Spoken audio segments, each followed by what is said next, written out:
Hey friends, it's your pal SVH coming at you with today's Bowl of Saki by Hazrat Naya Khan for May 29th. God is love. When love is awakened in the heart, God is awakened there.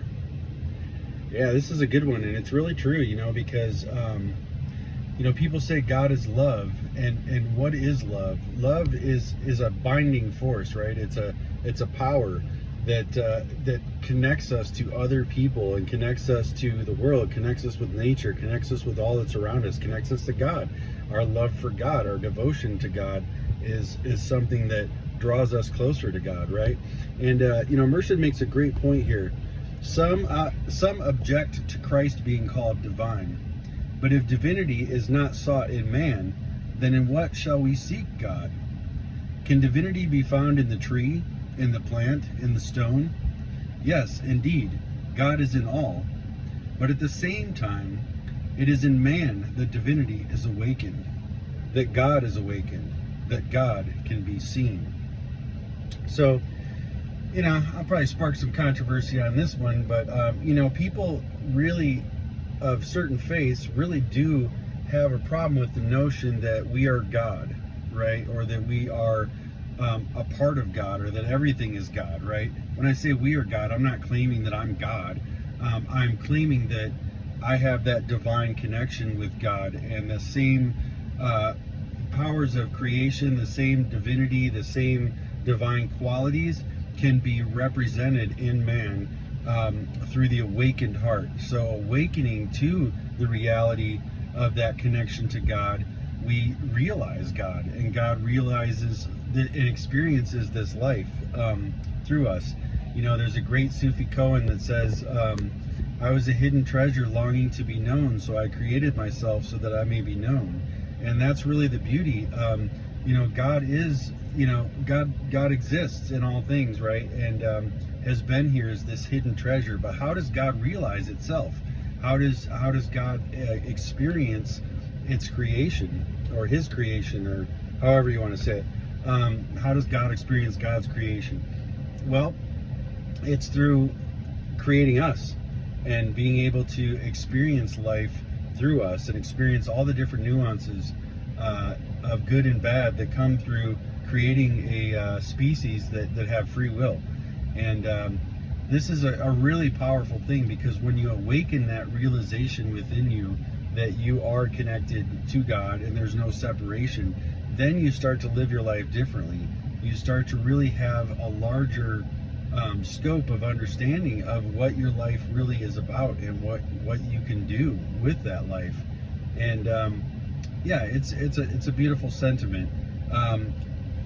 Murshid goes on to say, life's light is love, and when the heart is empty of love, a man is living and yet not living.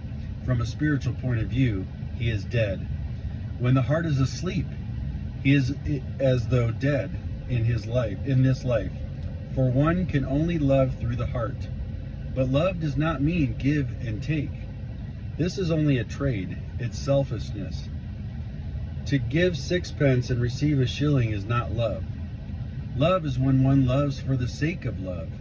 When one cannot help but love, cannot do anything but love. Then one is not forced to love. There is no virtue in that. One does not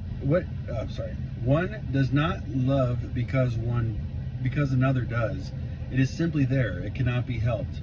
It is the only thing that makes a person alive. If a person loves one and hates another, what can he know of love? Can you love one person fully if at the same time you cannot bestow a kind glance on some other person? Can you say you love one person fully when you cannot bear him to be loved by someone else as well? Can you hate a person when love is sprinkled like water in your heart? Love is like the water of the Ganges. It is itself a purification. As the Bible says, God is love. When love is awakened in the heart, God is awakened there. When a man has journeyed, he reaches the goal as soon as his heart has reached love. So, love is a central theme in spiritual work and in religion and spirituality and just divine realization, God realization, self-realization. Love has to be there. You hear this all the time. In order to even give love, you have to love yourself, right? Before you can love another, you have to love yourself. And when you love yourself fully, you start to realize, and you love others. But when you do it from this understanding of God is love, then you realize that, wait, if God is love and God is in me, then God is in that person too. And if I love myself, then I should probably love that person too, because God is love, and God is everywhere, and God is omnipotent, omnipresent, all-pervading. And to really have that experience of God is to realize that we're all connected, and we're not separate.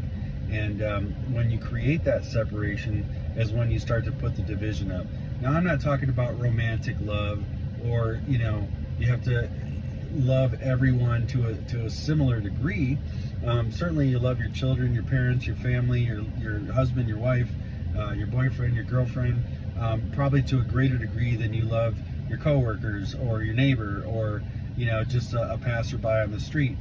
But still, to recognize that you have love for all of life is a divine quality.